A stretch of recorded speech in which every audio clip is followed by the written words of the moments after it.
अऊज़ु बिल्लाहि मिनश शैतानिर रजीम बिस्मिल्लाहिर रहमानिर रहीम क़ाल रब्बि शरह ली सदरी व यस्सिर ली अमरी वहलुल उक़दतम मिन लिसानी यफ़क़हू क़ौली अल्लाहुम्मा रब्बि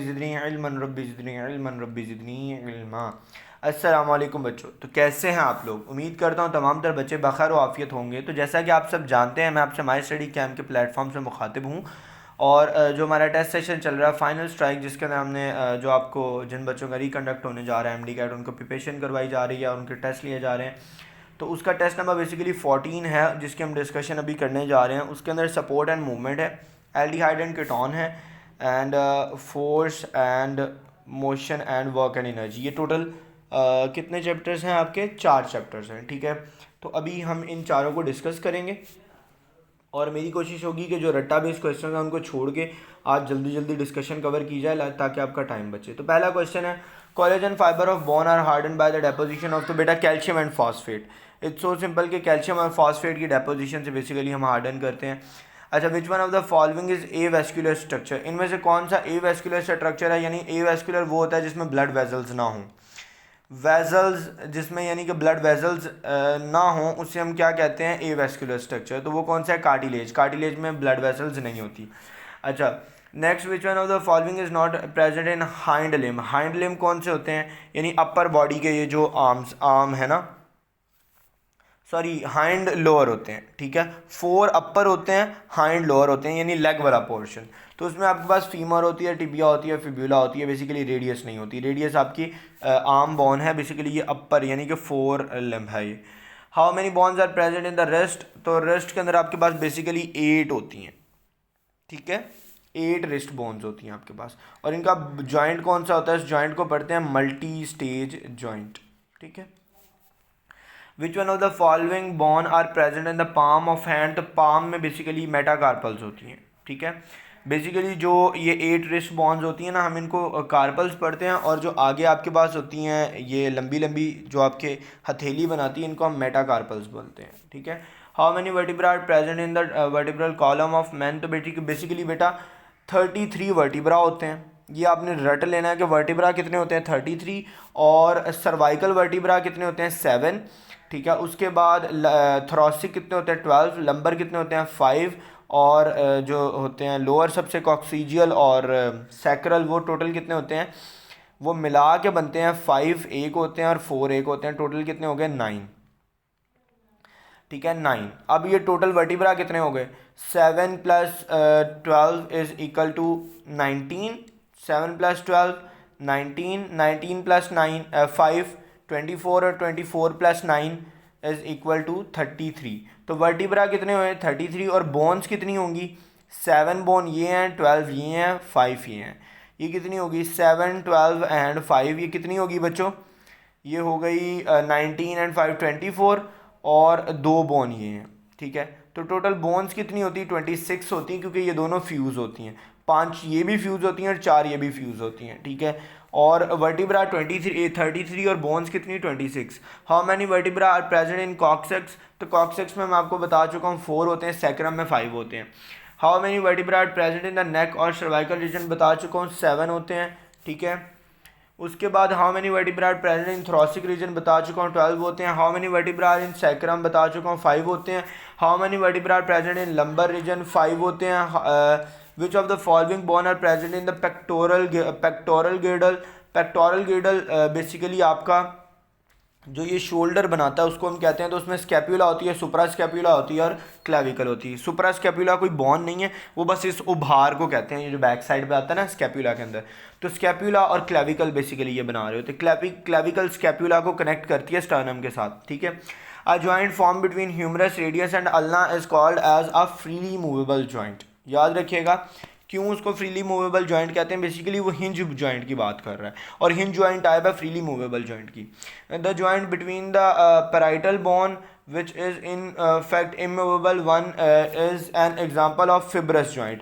जितने भी immovable हैं बेटा बेसिकली वो फाइबर्स, यानी यूँ होता है कि ये बोन होती है, ये दूसरी बोन होती है, इनके दरमियान में एक तो कैविटी नहीं होती, दूसरा फाइबर्स ने इनको जोड़ा होता है। वो इसीलिए हम इसको फिब्रस जॉइंट पढ़ते हैं। छोटे छोटे धागों ने इनको मिलकर बहुत ही पक्का जोड़ा होता है, ठीक है। तो ये हमारे बेसिकली स्कल की बोन्स की बात कर रहा था। अच्छा, fibrous capsule surrounding synovial joint में be thicken at some places to form तो लिगामेंट। बेसिकली साइनोवियल जो जॉइंट की मेम्ब्रेन होती है उसी से क्या बनते हैं, लिगामेंट्स बनते हैं। In which of the following joint muscles are arranged in same plane as that of joint. तो बेसिकली बेटा हिंज जॉइंट की बात होगी। फॉर एग्जाम्पल कंसीडर करें कि ये क्या आपके पास फीमर है और ये क्या आपके पास टिबिया है, यहाँ पर आपकी नी है। तो एक मसल यहाँ पर अटैच होगा और दूसरा घूमकर यहाँ पर अटैच होगा, एक नीचे से यूँ अटैच होगा, ठीक है। या यहाँ पर ये जो बन रहा है ना जॉइंट, ये एक बेसिकली कौन सा जॉइंट है आपका, ये आपका साइनोवियल जॉइंट है। और याद रखें कि ये जो मैंने मसल दो जोड़े हैं, ये फॉर एग्जांपल ये और ये बिल्कुल उसी प्लेन में है, यानी ये है और इसके अलोंग बिल्कुल उसी प्लेन में मसल्स जुड़े हुए हैं। तो प्लेन सेम होता है इसका, तो इनको हम क्या पढ़ते होते हैं, वो होते हैं हिंज जॉइंट में। और अगर यूँ होता है यानी बोन यूँ होती है और उस पर मसल यूँ लग रहे होते, तो फिर हम उसको क्या कहते हैं कि ये क्रॉस में जा रहे हैं, ठीक है। क्रिस क्रॉस अरेंजमेंट जो आपने पढ़ी है सेल वॉल में। Which of the following hormone is predominantly responsible for bone weakening is basically estrogen। आपने पढ़ा हुआ है osteoporosis। अच्छा, which of the following is a childhood disease resulting from nutritive calcium deficiency। तो बेसिकली rickets से आप ये 9th से पढ़ते आ रहे हैं, इसमें क्या बताऊँ मैं आपको, bones weak हो जाती हैं, bending of bone cause हो जाती है इसकी वजह से। Which of the following statement about osteoporosis is correct? It result from estrogen deficiency। ठीक है, इनकरेक्ट बतानी है, ये बात ठीक है। The bone eating process takes over the bone formation process. बिल्कुल, इसका मतलब क्या है कि बोन ईटिंग का पहले हमारे अंदर ना एक इक्विलिब्रियम होता है, बोन ईटिंग प्रोसेस इक्वल होता है बोन फॉर्मेशन प्रोसेस के। यहाँ कभी कभी बोन फॉर्मेशन प्रोसेस ज़्यादा तेज़ी से हो रहा है, बोन ईटिंग प्रोसेस कम तेज़ी से हो रहा होता है। लेकिन इस केस में क्या होता है कि बोन ईटिंग प्रोसेस ज़्यादा स्पीड से हो रहा होता है और बोन फॉर्मेशन प्रोसेस कम हो जाता है।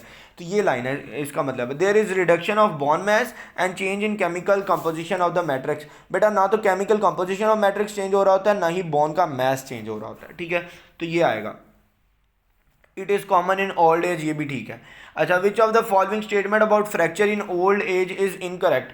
ठीक है, दे are more common than in adult age. बिल्कुल ठीक है, बूढ़ों की हड्डी ज़्यादा जल्दी टूटती है एज़ कम्पेयर टू अडल्ट, ठीक है। Occur as a result of bone being thin and weak. बिल्कुल ठीक है। अगला, due to a good supply it result in quick healing. ये अडल्ट में होता है, लेकिन बूढ़ों में क्या होता है कि उधर ब्लड सप्लाई वीक होने की वजह से ये जल्दी हील नहीं करती। It involves osteoblast and osteocytes. ठीक है, ये तो सब में ही एक ही होगा ना, चाहे अडल्ट हो चाहे दूसरा हो।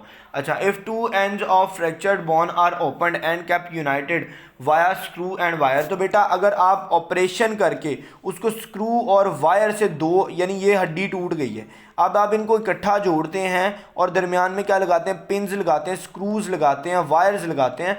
तो इस तरह की हम फ्रैक्शन को रिडक्शन को क्या पढ़ते हैं, ओपन रिडक्शन। और अगर आप हाथों से पकड़कर, यानी बगैर, वो अक्सर करते होते हैं ना, हाथों से पकड़कर सही रख के, जब आप बाबे होते थे पुराने ज़मानों में, तो पहलवान जिन्हें कहते होते थे, तो वो हड्डियां आपस में जोड़ के ना उन पर प्लस्तर या उसको बांध देते होते थे। तो जब इस तरह बांध दी जाती हैं, फिर उसको हम कहते हैं क्लोज्ड फ्रैक्शन, क्लोज फिक्शन नहीं, क्लोज रिडक्शन या क्लोज फिक्शन उसको कह सकते हैं। इमोबिलाइजेशन का मतलब होता है प्लास्टर चढ़ा देना, यानी फिर वो मूव नहीं करेंगी, ठीक है। अब फ्रैक्चर हीमाटोमा हैज़, हीमाटोमा के पास क्या होते हैं, डेड सेल्स होते हैं, मैस ऑफ डेड सेल होते हैं इसके पास, ठीक है, याद रखिएगा। अच्छा, which of the following cell are involve in soft callus formation. तो वो बेसिकली फिब्रोब्लास्ट होंगे और ऑस्टियोब्लास्ट होंगे, ठीक है। सॉफ्ट कैलस की फॉर्मेशन की बात हो रही है, तो फिर उधर कौन से सेल आएंगे, फिब्रस सेल आएंगे, फिब्रोब्लास्ट आएंगे और क्या आएंगे, ऑस्टियोब्लास्ट, ठीक है, याद रखिएगा। Which of the following is a uninucleated cell. तो यूनिन्यूक्लिएटेड स्मूथ मसल सेल होता है, आपको पता है, ठीक है। Next question, the contraction of which of the following muscle is controlled by hormone. तो स्मूथ मसल की ये हार्मोन से कंट्रोल हो रही होती है, इसीलिए हम पढ़ते हैं कि स्मूथ मसल क्या होते हैं, ये हमारे कंट्रोल में नहीं होते हैं, ये इनवॉलेंट्री होते हैं, ठीक है। और जो आपके पास ये वाले हैं, इनके लिए आपको पता है एसए नोड और एवी नोड आपने पढ़े हुए हैं, ठीक है। और स्केलेटल मसल हमारे कंट्रोल में होते हैं, ठीक है। तो हार्मोन से कंट्रोल सिर्फ स्मूथ मसल होते हैं। Why skeletal muscle are called as striated muscle, there appear darker than smooth muscle by the naked eye, ऐसा तो कुछ नहीं होता। altering dark and light band appear on their surface when visualized by naked eye, naked eye नहीं microscope.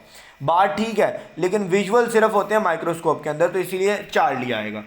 Which of the following statement is incorrect about skeletal muscle fibre, they are multinucleated, ये बात ठीक है, multinucleated होते हैं बिल्कुल।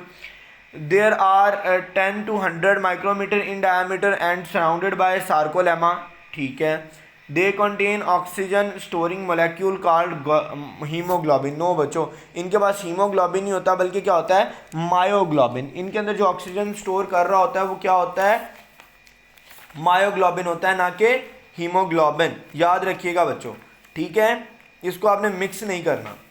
अच्छा, next thing is,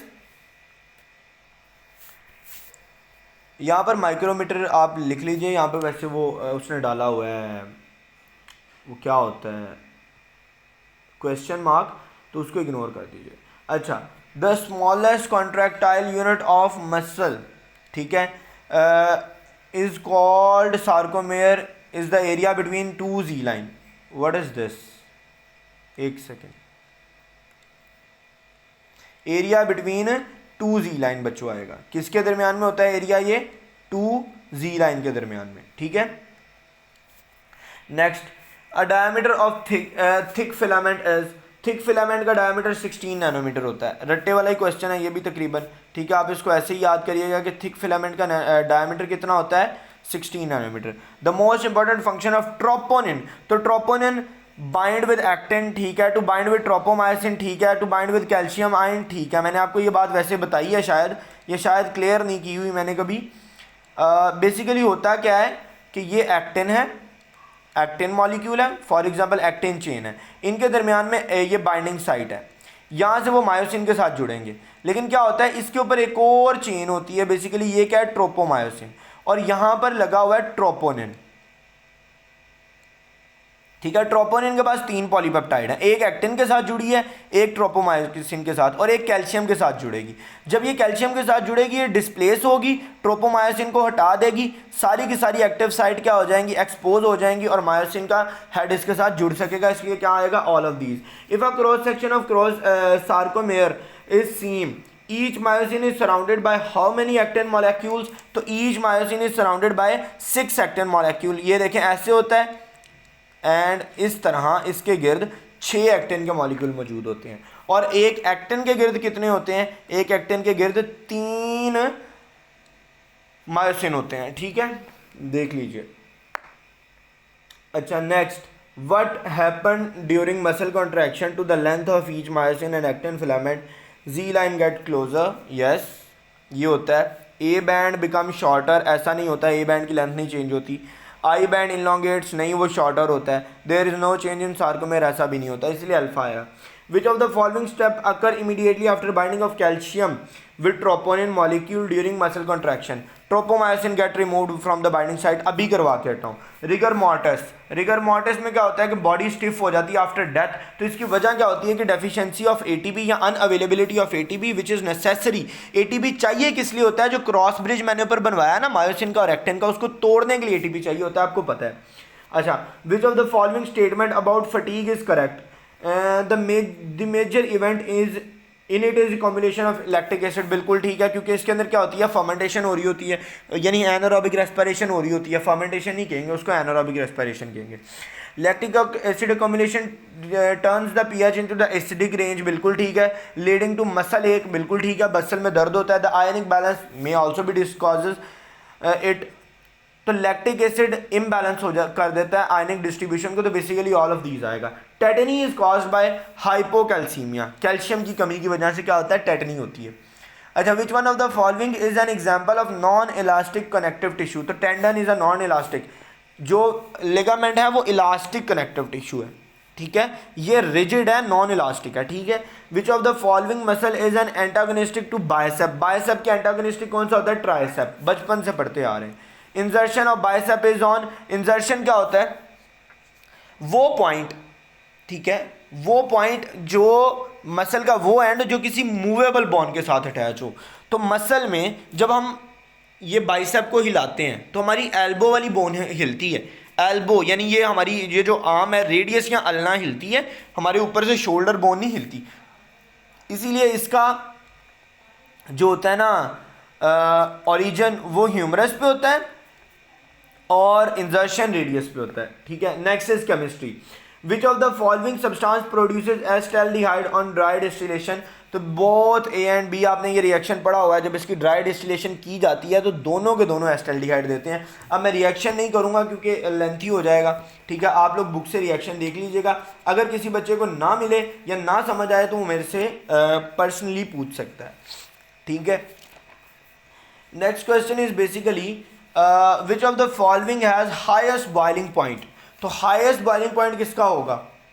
मैंने आपको कल भी बताया था जिसकी चेन लेंथी हो, जो ज़्यादा बॉन्डिंग कर सके, उसका बॉइलिंग पॉइंट ज़्यादा होता है। तो मेथानॉल का होगा, एथानॉल का होगा, प्रोपानॉल का या हेक्सानॉन का। तो हेक्सानॉन सबसे लंबी चेन इसी की होगी, इसीलिए हेक्सानॉन का होगा। विच of the following reaction is not shown by ketone. Reaction with HCN देता है जिसके बदले में ये बनाता है एसिटाल्डिहाइड सियानोहाइड्रन बनाता है, सॉरी एसीटोन सियानोहाइड्रन, सॉरी, अगर कीटोन रिएक्ट करेगा। उसके अलावा NaHSO3 बिल्कुल ठीक है, अडक्ट बनाता है, बायसल्फाइड अडक्ट होता है वो। रिएक्शन विद 2,4 डाइनाइट्रोफिनाइल हाइड्राजीन ये भी देता है। Reaction with Fehling solution. Fehling solution एक वीक या माइल्ड ऑक्सीडाइजिंग एजेंट है, इसके साथ सिर्फ एल्डिहाइड रिएक्ट कर सकता है, इसके साथ कीटोन रिएक्ट नहीं कर सकता। The carbon atom of carbonyl group. तो कार्बोनाइल ग्रुप बेसिकली ये होता है, इसका कार्बन एटम sp2 हाइब्रिडाइज्ड होता है क्योंकि डबल बॉन्ड है। मैंने रात ही इस पे एक वॉइस सेंड की थी आपको। Which of the following substance does not give iodoform test. इनमें से कौन सा है जो आइडोफॉर्म टेस्ट नहीं देता? तो मिथाइल अल्कोहल, इस पे कल भी बात हुई थी। फॉर्मालिन। फॉर्मालिन रट्टा बेस्ड क्वेश्चन है कि इसमें 40% क्या होती है? फॉर्मेल्डिहाइड। 8% इसमें होती है मेथानॉल और 52% इसमें क्या होता है? वाटर होता है बच्चों। ठीक है, अच्छा, which of the following aldehyde show rapid reaction with sodium nitroprusside. तो सोडियम नाइट्रोप्रूसाइड टेस्ट देते ही कीटोन है, एल्डिहाइड देते ही नहीं है, इसीलिए एस्टोन आएगा। मैंने आपको बोला था कि आपने जो डिस्टिंग्विशिंग टेस्ट है वो सारे याद करने हैं। Acetone react with HCN to form cyanohydrin. It is an example of nucleophilic addition reaction. क्यों? डबल बॉन्ड टूटेगा और यहां पर H ऐड हो जाएगा, ठीक है, और यहां पर एक और compound that is CN add हो जाएगा। तो बेसिकली डबल बॉन्ड टूटे और कंपाउंड ऐड हो जाएं, कंपाउंड कोई ऐड हो जाए तो उसको हम क्या कहते हैं? एडिशन। और ये कौन सी एडिशन है? क्योंकि इसमें न्यूक्लियोफाइल अटैक कर रहा है तो nucleophilic. Which of the following compound will react with tolerance reagent. Tolerance reagent एक माइल्ड ऑक्सीडाइजिंग रिएजेंट है, तो इसके साथ एल्डिहाइड ही रिएक्ट करेगा। तो basically this is an aldehyde. ये तो रिएक्ट ही नहीं करेगा, ये तो पता नहीं सब्सटेंस कौन सा है, ये भी नहीं करेगा क्योंकि इसके अंदर डबल बॉन्ड O है और ये बेसिकली कार्बोक्सिलिक एसिड है और ये कीटोन है। कीटोन और ये तीनों नहीं देते, सिर्फ एल्डिहाइड देता है, इसलिए अल्फा आएगा। अच्छा, which of the following reaction में be associated with aldehyde and ketone, यानी दोनों दें। तो बेसिकली न्यूक्लियोफिलिक एडिशन रिएक्शन दोनों देते हैं, पॉलीमराइजेशन रिएक्शन दोनों देते हैं, ऑक्सीडेशन भी दोनों देते हैं। अच्छा, ऑक्सीडेशन में थोड़ी सी ये है कि जो कीटोन है वो सिर्फ स्ट्रॉन्ग के साथ देंगे, जबकि जो एल्डिहाइड है वो दोनों के साथ, यानी स्ट्रॉन्ग और वीक दोनों के साथ। अच्छा, Cannizzaro's reaction is not given by. Cannizzaro reaction के लिए शर्त यह है कि अल्फा हाइड्रोजन नहीं होना चाहिए, अल्फा हाइड्रोजन नहीं होना चाहिए। ठीक है, तो अल्फा हाइड्रोजन एसिटाल्डिहाइड में मौजूद है, कैसे? CH3COOH COH, sorry. अब ये है बेसिकली फंक्शनल ग्रुप, और फंक्शनल ग्रुप के यानी अल्फा कार्बन है, ये अल्फा कार्बन के साथ जुड़ा हुआ है अल्फा हाइड्रोजन, इसीलिए ये तो नहीं देगा एसिटाल्डिहाइड। फॉर्मेल्डिहाइड देगा, यस। क्यों? क्योंकि इसमें अल्फा हाइड्रोजन को नहीं है। ये देखें, इसमें फंक्शनल ग्रुप ये है, जब अल्फा कार्बन ही कोई नहीं है तो अल्फा हाइड्रोजन क्यों होगा? बेंजाल्डिहाइड में भी सेम होता है, बना के देख लीजिएगा, और ट्राइमिथाइल एसिटाल्डिहाइड में भी यही होता है। क्यों होता है उसमें भी देख लें, स्ट्रक्चर में बना लेता हूं, बेंजाल्डिहाइड का आप खुद ही बनाएंगे। ठीक है, तो ये देखें, ट्राइमिथाइल, 3 मिथाइल लग जाने हैं, ये अल्फा हाइड्रोजन है, अल्फा कार्बन है, ये बीटा कार्बन है, ये भी बीटा कार्बन है, ये भी बीटा कार्बन है। तो शर्त क्या है कि अल्फा हाइड्रोजन नहीं होना चाहिए, तो अल्फा हाइड्रोजन नहीं है, ठीक है। अच्छा, which of the following reagent will react with both aldehyde and ketone. तो ग्रिग्नार्ड रिएजेंट एक वाहिद है, बाकी तीनों क्या है, माइल्ड ऑक्सीडाइजिंग एजेंट है, बाकी तीनों सिर्फ एल्डिहाइड के साथ जाएंगे। Ketone are comparatively less reactive than aldehyde, it is due to. Ketone less reactive होते हैं एल्डिहाइड से, क्यों? क्योंकि alkyl group are electron donating, बात ठीक है, और कीटोन के पास 2 अल्काइल ग्रुप होते हैं, यानी 2 साइड पे अल्काइल ग्रुप लगे होते हैं। दूसरा, स्टीरिक हिंड्रेंस, बिल्कुल ठीक है, क्यों? स्ट्रक्चर बनाएं, अगर किसी कंपाउंड ने अटैक करना है, फॉर एग्जांपल ये कोई भी कंपाउंड कंसीडर कर लें, ठीक है, इसने अटैक करना है, इसको इससे भी हिंड्रेंस होगी, इससे भी हिंड्रेंस होगी, तो स्टीरिक हिंड्रेंस इसमें बहुत ज्यादा है बच्चों। लेकिन अगर हम इधर फटाफट एल्डिहाइड बना के देख लें, एल्डिहाइड बनाएं, COOH, इधर भी फॉर एग्जांपल इधर CH3 लगा लेते हैं। अगर कोई भी कंपाउंड ने अटैक करना है, उसको सिर्फ एक साइड से स्टीरिक हिंड्रेंस होगी, हाइड्रोजन स्टीरिक हिंड्रेंस को नहीं देता, बहुत ही लिटल देता है, हम उसको नहीं कंसीडर करते, इसलिए बीटा चार्ली आएगा ऑप्शन। अच्छा, which of the following does not give aldol condensation. तो एल्डोल कंडेंसेशन वो नहीं देगा जिसमें अल्फा हाइड्रोजन नहीं होगा। अल्फा हाइड्रोजन नहीं है किसमें? फॉर्मेल्डिहाइड में। ऊपर इस पर डिस्कशन बहुत लंबी हो चुकी है।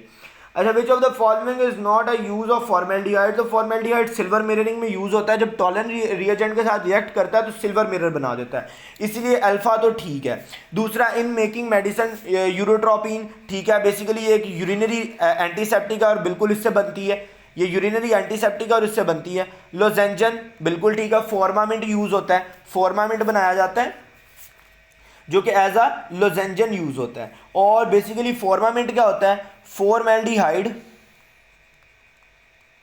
लिख लें, फॉर्मेल्डिहाइड और लैक्टोज को जब हम कंबाइन करते हैं तो क्या बनता है आपके पास? फॉर्मामिंट। इन मेकिंग एस्टिक एसिड ये नहीं यूज होता, क्या यूज होता है? एस्टेल्डिहाइड, ठीक है। Formaldehyde and lactose are combined to produce the lozenges named as Formamint. नीचे वही क्वेश्चन था जो ऊपर मैंने बोला। Which of the following is not use of acetaldehyde. अच्छा, फॉर्मेशन ऑफ फिनोलिक रिसन, ये बात ठीक है, एस्टेल्डिहाइड से फिनोलिक रिसन पॉसिबल है, बन सकता है। फॉर्मेशन ऑफ मिरर, बिल्कुल ठीक है, क्योंकि एल्डिहाइड है तो सिल्वर मिरर टेस्ट दे सकता है, सिल्वर मिरर टेस्ट देगा तो मिरर बन जाएगा। एंटीसेप्टिक इनहेलेंट, यूरिनरी एंटीसेप्टिक बनाता है formaldehyde, inhalant active side antiseptic बनाता है एस्टेल्डिहाइड, याद रखिएगा। फॉर्मेशन ऑफ थ्रॉड लोजेंजन, लोजेंजन की बात हो चुकी, फॉर्मामिंट बनाता है फॉर्मेल्डिहाइड ना के acetaldehyde. The formula of haloform, haloform क्या होता है? ये है आइडोफॉर्म, ठीक है, ये है ब्रोमोफॉर्म। तो हेलोफॉर्म बेसिकली वो होता है जिसके अंदर 3 लगे हों अल्काइल ग्रुप और एक लगा हो बच्चों उसमें क्या? CH। तो बेसिकली ये आपका आंसर आएगा। अच्छा, formaldehyde condenses with phenol in the presence of dilute sulphuric acid to yield. तो कंडेंस हो रही है फिनोल के साथ, तो ये बेसिकली बेकलाइट, ये कल भी आपको क्वेश्चन आया था, कल वाला क्वेश्चन ही रिपीटेड है। अच्छा, formaldehyde consist of mixture of formaldehyde, methyl and alcohol, percentage of water is 52%, ऊपर लिखवा के आया हूं मैं अभी। Which of the following will not give addition reaction with NaHSO3। तो वो कौन सा नहीं देगा? मिथाइल कीटोन्स देते हैं, उसके अलावा कीटोन्स नहीं देते। तो ये वाला जो है ये basically which of the following will not give addition product. तो इसमें बेसिकली एक सेकेंड, मैं एक चीज़ कंफर्म करना चाह रहा हूँ, एक लॉजिक था, एक सेकेंड।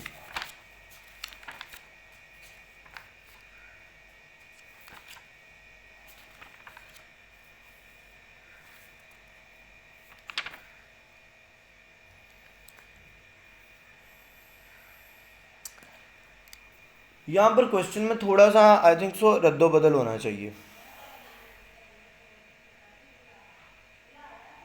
उसकी वजह यह है कि हम पढ़ते हैं कि aldehyde and small methyl ketone, aldehyde and small methyl ketones, ठीक है। तो यहां पर ना ये ऑप्शन नहीं ठीक आएगा, यहां पर आना चाहिए नन ऑफ दीज, ठीक है। इनमें से सारे ही देंगे, कौन सा है जो नहीं देगा? नन ऑफ दीज, यानी इनमें से सारे देंगे, यानी ये भी नहीं ठीक है ना। अच्छा, ये वाला क्वेश्चन एलिमिनेट कर दें, बस इतना समझ लें कि जो सोडियम बाइसल्फाइड है ना वो टेस्ट देते हैं एल्डिहाइड सारे और स्मॉल मिथाइल कीटोन, ठीक है। बाकी ये क्वेश्चन इधर नहीं सही है, इधर यहाँ तो होता है ना CH3 CH2 C double bond O CH2 CH3, तो हम फिर इसको टिक करते, लेकिन इधर एल्डिहाइड और एल्डिहाइड तो देता है। On heating aldehyde with Fehling solution we get a precipitate whose colour is, तो बेसिकली रेडिश कलर होता है, रेडिश PPT होते हैं, ठीक है, फैलिंग सोल्यूशन के साथ भी और बेनेडिक्ट के साथ भी, ठीक है। क्योंकि कॉपर इसमें अब कॉन्सेप्ट वैसे लेंथी हो जाएगा, तो कॉपर की जब +1 ऑक्सीडेशन स्टेट होती है, आपको पता है कॉपर एक ट्रांजिशन मेटल है, तो ट्रांजिशन मेटल +1 स्टेट में कैसा कलर दे रहा होता है, रेडिश, ठीक है, ब्रिक रेड भी इसको कहते हैं। Which of the following compound have the empirical formula CH2O and react with sodium hydroxide, तो एसिटिक एसिड एक ऐसा कंपाउंड है जिसका हम अगर वो लिखना चाहें ना एम्पिरिकल फार्मूला, तो वो ये हो सकता है कैसे, CH3, ठीक है, C2, बल्कि लिखें इसको इस फॉर्म में ना लिखें, CH3 COOH होता है ना, उसको इस फॉर्म में लिखें C2, ठीक है, H4O2। अब इसको ज़रा आप सिंप्लीफाई कर दें तो वो हो जाएगा ये एम्पिरिकल फार्मूला, सिंपलेस्ट होता है ना, और दूसरा एसिड होने की वजह से ये बेस के साथ रिएक्ट कर सकता है, इसीलिए इसका क्या आएगा, 4 लिया आएगा। Aldehyde and ketone have general formula for homologous series CnH2NO, ये तो सिंपल है। Oxidation of primary alcohol gives, ये तो पुराना क्वेश्चन है, प्राइमरी अल्कोहल पता नहीं कितनी दफ़ा आपसे पूछ चुके हैं ये। Aldehyde ethanol is prepared industrially by air oxidation of ethylene using platinum chloride as a catalyst and CuCl2, याद रखिएगा क्यूपरस क्लोराइड है, ये क्यूपरस है कि क्यूपरिक है, क्यूपरिक क्लोराइड है क्योंकि +2 ऑक्सीडेशन है, ठीक है। ये आपने ज़रूर याद रखना है कि क्यूपरस नहीं लगा के ना, क्या लगाना है, क्यूपरिक लगाना है, ठीक है, गॉट इट बच्चों। अच्छा, अब हम नेक्स्ट क्वेश्चन की तरफ बढ़ते हैं। That is nucleophilic addition reactions are catalysed by acid base, दोनों एसिड भी होता है और बेस से भी कैटालाइज हो सकते हैं, दोनों से होते हैं, ठीक है। इसके आपने बहुत सारे रिएक्शंस पढ़े हैं। Acetaldehyde cyanohydrin on hydrolysis yield acetic acid या lactic acid, you can say. Acetaldehyde की बात हो रही है तो फिर लैक्टिक एसिड, अगर ओवरऑल किसी एल्डिहाइड cyanohydrin की बात करते हैं तो फिर हम बात करते हैं कि वो उसको बोलते होते हैं हाइड्रोक्सी कार्बोक्सिलिक एसिड, ठीक है, तो ये बेसिकली लैक्टिक एसिड देता है। अच्छा, acetal on acid hydrolysis generate कर देगा अल्कोहल को और कीटोन को जिससे वो बना हुआ है, ठीक है। एसिटल जो होता है ना, वो जिससे बना होता है एसिड हाइड्रोलाइसिस, उसी को ही वापस दे देता है। अगर इधर एल्डिहाइड और अल्कोहल होता हम उसको भी टिक कर सकते थे। Which one exhibit aldol condensation, तो अल्डोल कंडेंसेशन की मैंने शर्त आपको बताई है कि क्या होना चाहिए, अल्फा हाइड्रोजन, तो वो इसी में मौजूद है, बाकी सब में देख लें। इसमें अल्फा हाइड्रोजन नहीं है, ठीक है, इसमें अल्फा हाइड्रोजन नहीं है, इसमें COH नहीं, इसमें भी नहीं है, ठीक है, तो सिर्फ डेल्टा में। For aldol condensation the condition necessary are, ठीक है, कार्बन, ठीक है, कार्बन तो होना ही चाहिए ना, हाइड्रोजन, अल्फा हाइड्रोजन होना चाहिए, ठीक है, बेसिक मीडियम, ठीक है, all of these. Aldehyde are reduced to, aldehyde को रिड्यूस किया जाता है किसमें, प्राइमरी अल्कोहल में। बहुत दफ़ा क्वेश्चन आ गया है यार ये वाला, कभी वो प्राइमरी अल्कोहल का पूछता है और कभी एल्डिहाइड का पूछता है, ठीक है। Tetra hydroborate ion is the source of, तो बेसिकली हाइड्राइड आयन का सोर्स है, ठीक है, याद रखिएगा इसको हम क्या पढ़ते हैं, हाइड्राइड आयन, वो आपसे नाम दे के पूछ सकता है, ठीक है। विच ऑफ द फॉलोइंग, और ये रिडक्शन में यूज होता है, ये टेट्रा हाइड्रोबोरेट जो है ना, बेसिकली ये किस में यूज होता है, रिडक्शन में, ठीक है। Which of the following is a symmetrical ketone, symmetrical ketone कौन सा होता है बताएं मुझे, जिसके दोनों साइड पे जो कार्बन होते हैं ना वो इक्वली होते हैं, ठीक है। हाइड्रोजन अगर आप दोनों साइड पे काउंट करें, देखें ज़रा CH3 ये सिमेट्री है, इनके दरमियान में सिमेट्री का एलिमेंट है, ये देखें, ये भी 3 है, ये भी 3 है, तो एसीटोन आएगा, ठीक है। अच्छा, ड्राई डिस्टिल, अब सिमेट्री के डिफरेंट कॉन्सेप्ट्स होते हैं, मैं अभी उस डिटेल में नहीं जाना चाह रहा, ठीक है। Dry distillation of calcium acetate, तो कैल्शियम एसिडेट की अगर आप ड्राई डिस्टिलेशन करें तो एसीटोन होता है, यानी जिसे हम क्या, कीटोन है बेसिकली ये। In base catalyse reaction of carbonyl compound the catalyst increase the nuclear character of reagent, base catalyse में न्यूक्लियर कैरेक्टर ऑफ रिएजेंट बढ़ाया जाता है, जबकि एसिड कैटालाइज में इलेक्ट्रोफिलिक कैरेक्टर ऑफ कार्बन बढ़ा दिया जाता है, ठीक है। अच्छा next, Cannizzaro reaction take place through the transfer of dash from complex anion. ठीक है, तो वो आपको पता है कि हाइड्राइड आयन का ट्रांसफ़र होता है। अगर आप इसका पूरा मैकेनिज्म देखेंगे ना कैनिज़ारो का, तो उसमें I think so third step होता है जिसके अंदर ये वाला काम हो रहा होता है। ठीक है, वो हाइड्राइड आयन आगे जाके फिर बाकी का काम चलाता है। Iodoform test can be use to distinguish between ethanol और methanol, yes. Acetaldehyde and methanol, क्योंकि मेथानॉल नहीं देता, एस्टल्डिहाइड देता है, yes. Acetone and diethyl ketone, yes. ठीक है, तीनों में डिस्टिंग्विशिंग हो सकती है, इसलिए डेल्टा आएगा।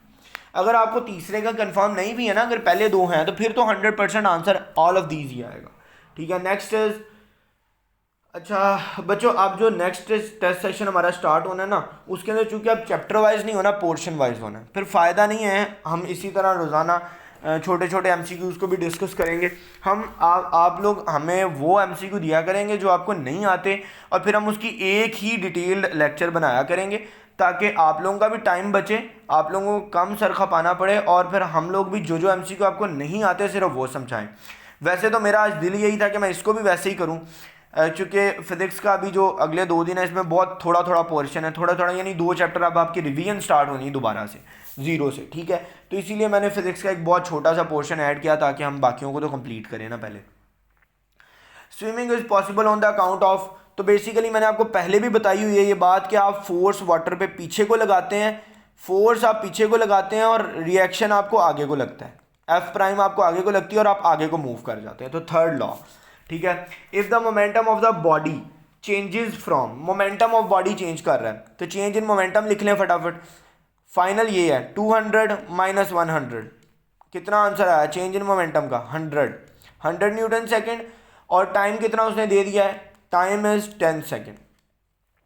Find the unbalanced external force responsible for change in momentum. तो बेसिकली ये देखें चेंज इन मोमेंटम की फोर्स के लिए फॉर्मूला होता है change in momentum divided by time, यानी 100 डिवाइडेड बाय 10, तो ये कैंसिल हो गया और आंसर आ गया 10।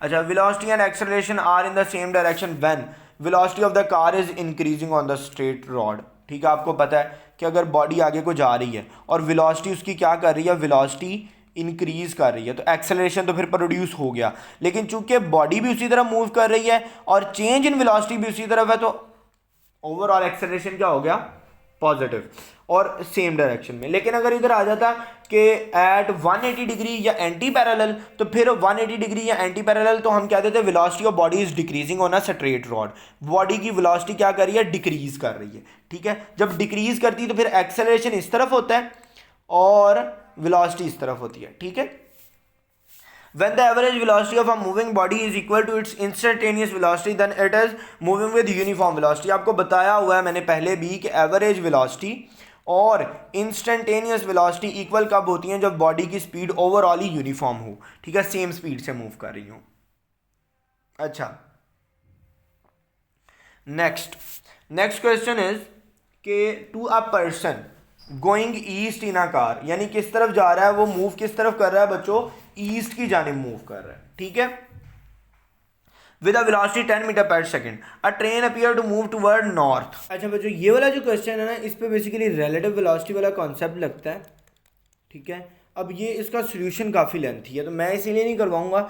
आप लोगों को अगर किसी को कन्फ्यूजन है वो मुझसे पूछ सकता है, वैसे मुझे जहाँ तक उम्मीद है आप कर लेंगे।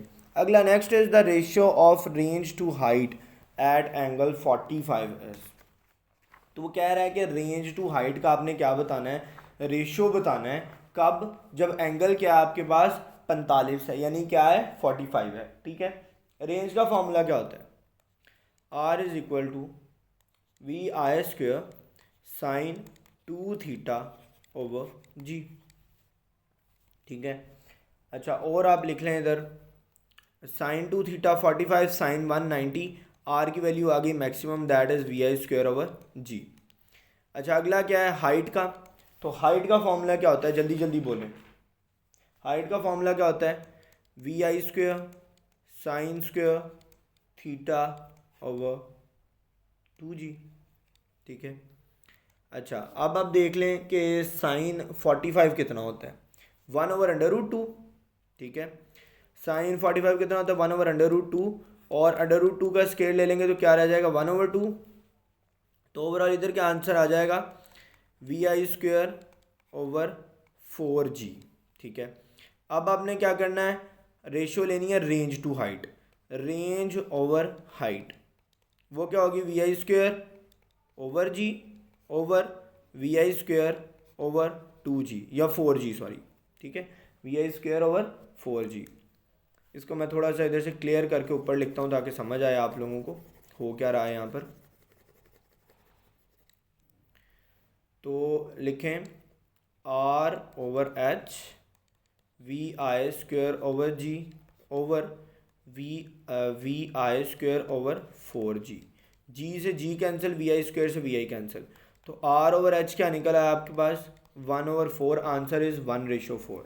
ठीक है, if h is equal to r then angle height और जो आपकी है ना रेंज वो इक्वल होती है एक ही एंगल पर, और वो एंगल बेसिकली क्या है 76 डिग्री, याद रखिएगा। अच्छा next, speedometer of an automobile measure instantaneous speed. आपको पता है कि जब हम स्पीड गाड़ी की बढ़ाते हैं तो वो तेज़ हो जाती है, यानी मीटर पे स्पीड तेज़ नज़र आती है, तो जो उस इंस्टेंट पे स्पीड होती है ना वो वही बता रहा होता है। ठीक है, when the mass and the speed of the body are doubled then kinetic energy। mass को आपने डबल किया तो kinetic energy, क्योंकि mass के साथ इसका क्या रिलेशन होता है डायरेक्ट, और kinetic energy के velocity के साथ क्या होता है स्क्वायर डायरेक्ट। mass 2 टाइम हुआ kinetic energy 2 टाइम हो जाएगी, और velocity 2 टाइम हुई kinetic energy 4 टाइम हो जाएगी, तो total kinetic energy 4 2s are 8 time बढ़ जाएगी। ठीक है, when a fighter plane chasing another plane opens a fire, तो जब वो एक प्लेन को चेज करते हुए पीछे से फायर छोड़ेगा ना, तो जब वो फायर करेगा तो वो गोली आगे को, या वो जो मिसाइल होगा वो आगे को मूव करेगा।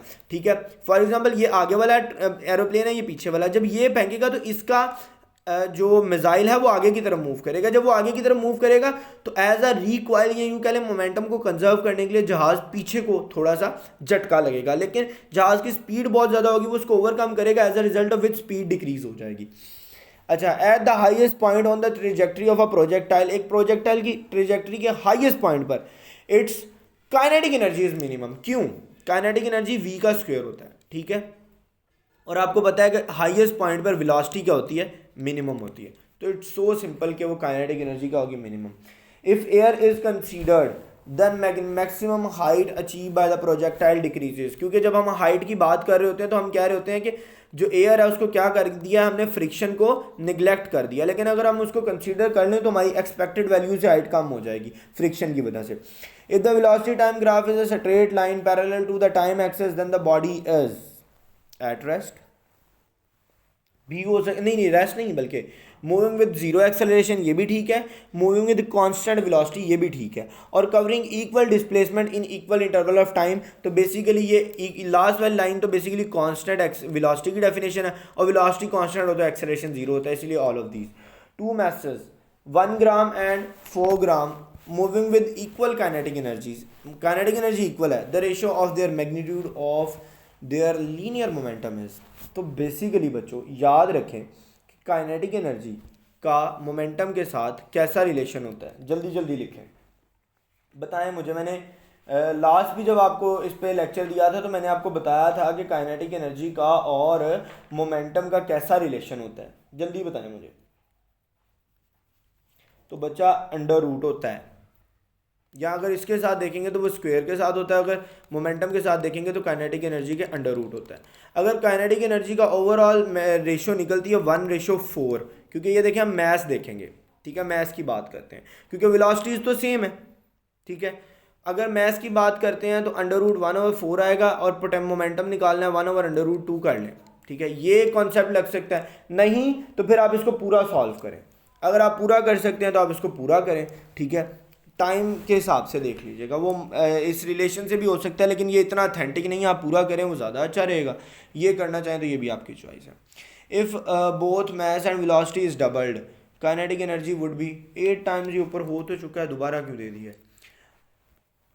A child on a swing 1 meter above the ground at the lowest point and 6 meter above the ground at the highest point. The horizontal speed of the child at the lowest point of the swing is approximately कितनी होगी, ये बताना है आपने। तो basically ना यहाँ पर लग सकता है आपका, देखें kinetic energy, change in kinetic energy is equal to change in potential energy, ठीक है, ये फॉर्मूला लगेगा, half mv² is equal to 2gh, ठीक है, mgh सॉरी, m से कैंसिल आउट हो जाएगा, आपके पास बचेगा half v² is equal to gh, और ओवरऑल अगर आप इसको और रीअरेंज कर दें तो √2gh, ठीक है। अब जो है आप इसका डिफरेंस निकालेंगे तो 5 आएगा, 5 मल्टीप्लाई बाय 10, ये ओवरऑल आपके पास जो आंसर आएगा 100। कैसे 5 कैसे आएगा, ये आप लोगों को शायद कंफ्यूज हो। तो 1 metre above the ground and 6 metre above the ground, तो यहाँ पर डेल्टा एच आएगा, ठीक है। 6 - 1 5 होता है, v is equal to 2 multiply by 10 multiply by 5, कितना आ गया 100। 100 का अंडर रूट क्या होता है 10 बच्चों, तो ये आंसर आ जाएगा आपके पास। When the velocity of body is doubled, ठीक है, मोमेंटम काइनेटिक एनर्जी डबल नहीं होगी, 4 टाइम होगी, पोटेंशियल एनर्जी डिपेंड ही नहीं करती, ठीक है। एक्सेलरेशन इज डबल्ड, ऐसा नहीं होता क्योंकि वो चेंज इन वेलोसिटी पे डिपेंड करता है। तो इट्स मोमेंटम इज डबल्ड क्योंकि मोमेंटम का वेलोसिटी के साथ कैसा रिलेशन होता है, direct. The gravity does no work when the body moves horizontally, आपको पता है अगर बॉडी हॉरिजेंटली मूव करी तो डिस्प्लेसमेंट उसका हॉरिजेंटल होगा, और ग्रेविटी की वजह से फोर्स किस तरफ लगती है, डाउनवर्ड। एंगल कितना हो जाएगा 90 डिग्री, जब एंगल 90 डिग्री होगा तो FD cos 90 0, और वर्क कितना हो जाएगा 0। Commercial unit of electrical energy बहुत दफ़ा बताया किलोवाट आवर है। 1 horse power is equal to 746 watt. If mass and speed of body are halved, यानी मैस भी ऑफ कर दिया, स्पीड भी ऑफ कर दी, ठीक है। मैस ऑफ किया 1/2 m हो गया, ठीक है, और स्पीड हाफ की तो 1/4 v² हो गया, ओवरऑल 1/8 आ गया, तो 1/8 टाइम रिड्यूस हो जाएगी, ठीक है। How much water a pump of 2 kilowatt, ये उसकी उसने पावर बता दी है, raise in 1 metre in 1 minute to a height of 10 metre, ठीक है। अब उसने आपको टोटल ना हर चीज़ बताई है, यानी उसने P = mgh/T ये फॉर्मूला लगाने को बोला है। तो ओवरऑल इसका उसने आपसे मैथ पूछा है, मैथ इधर ही रह जाएगा, बाकी P × T हो जाएगा ओवर GH हो जाएगा, ठीक है। P कितना है 2000, ठीक है।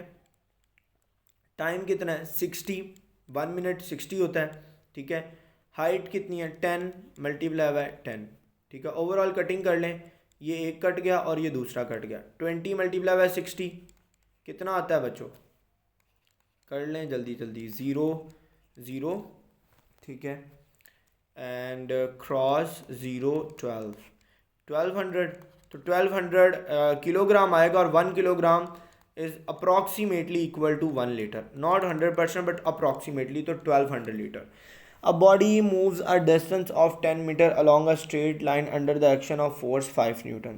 If the work done is 25 joule, the angle with which the force make with its with is the direction of force of motion है, इसका क्या मतलब है? अच्छा सॉरी, वो असल में एंगल पूछना चाह रहा है कि एंगल कितना होगा जब आप ये सारा कुछ करते हैं। तो आपको पता है कि W = FD cos थीटा, तो आपने थीटा बताना है इसमें, ठीक है। तो बेसिकली आप ओवरऑल वर्क निकाल लें, मैक्सिमम वर्क आपके पास कितना आ रहा है यहाँ पर 10 × 5 = 50, और आपको जो obtain वर्क है वो कितना हाफ है, तो ओवरऑल इसको हाफ करेंगे तो कितना हो जाएगा 25, और cos 60 की वैल्यू अगर हम पुट करें तो वो होती है 1/2, तो इसीलिए कितना आएगा cos 60। अच्छा बच्चों, दैट्स इट फॉर टुडे। इंशाल्लाह नेक्स्ट आपसे अगले लेक्चर में मुलाकात होगी, तब तक के लिए स्टे ट्यून, स्टे कनेक्टेड बच्चों, लेट्स क्रैक इट, अल्लाह हाफ़िज़।